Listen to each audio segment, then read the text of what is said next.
मछली ये पोठिया चेंगूर मांगूर को आप क्या करते हो? आप पहले जो नेक्सस है वो मंत्री संतरी एमपी एमएलए के इर्द गिर्द है, पहले आप उस पर कार्रवाई करिए ना। पैसा तो वहां जा रहा है, पैसा तो एसपी डीआईजी और बड़े पदाधिकारी को जा रहा है, आप उसको तो कुछ करते नहीं है। एक्साइज सुप्रीटेंडेंट को कुछ नहीं करते हैं तो आप कानून लाइए। पूरे देश की पॉलिसी कुछ और कहती है, आपका पॉलिसी कुछ और है।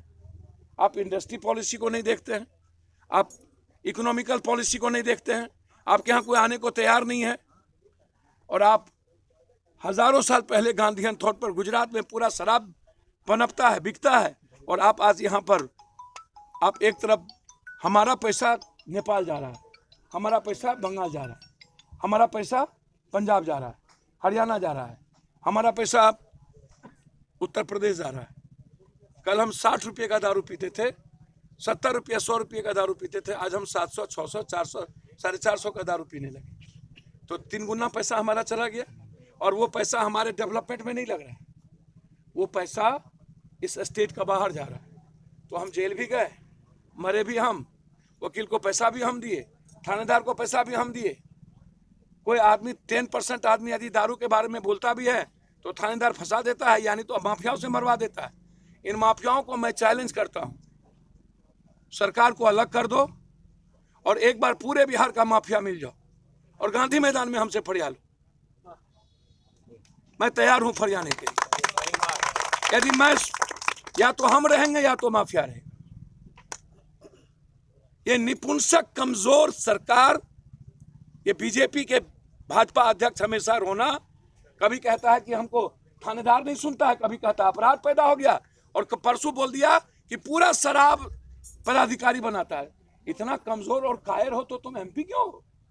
रिजाइन करो ना, छोड़ दो, सरकार से समर्थन वापस लो।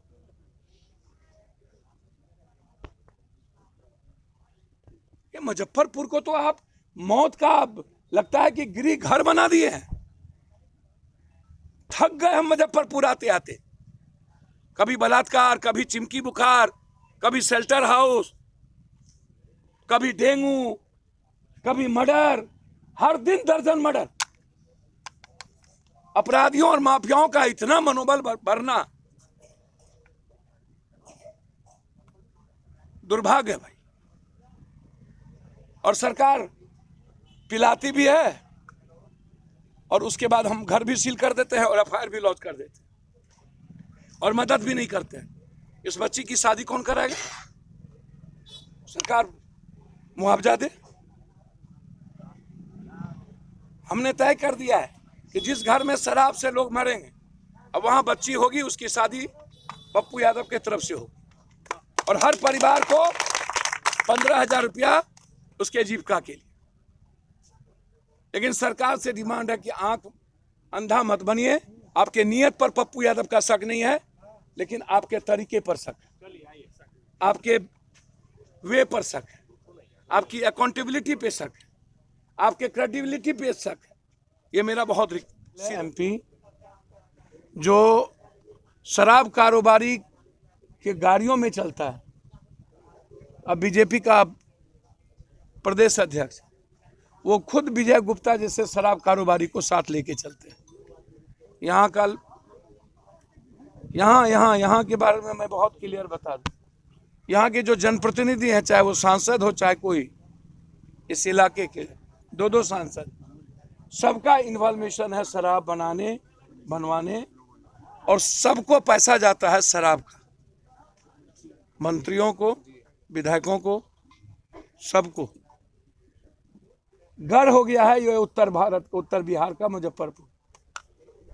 हर 2 दिनों के बाद, 1 दिनों के बाद लाश ही लाश, इतना लाश। हाजीपुर मुजफ्फरपुर में तो लाश आज 3 दिनों से, कभी गोपालगंज, कभी सीवान, कभी बेतिया।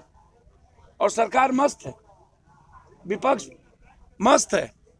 कोई फार्म हाउस में सो गया चुनाव के बाद, और कोई कोवर घर में सो गया।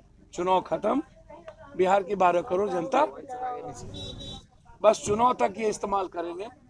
चुनाव में ये शराब परोसेंगे, चुनाव में ये गांजा भांग पार्टनर परोसेंगे, चुनाव में ये कोरेक्स परोसेंगे। नाश कर दिया इन लोगों ने इसलिए लड़ाई बिल्कुल आर पार की है। आप डीएसपी से लेकर के दरोगा, चौकीदार, दफेदार को डिस्चार्ज करिए, उसको जेल भेजिए, 302 का मुकदमा लगाइए और जनप्रतिनिधि के पूरे संपत्ति की जांच करिए और सत्ता पक्ष विपक्ष के सभी प्रतिनिधियों का ब्लड टेस्ट हो कि ये लोग डेली दारू पीते हैं, सिपाही से लेकर के ऊपर तक डेली टेस्ट हो।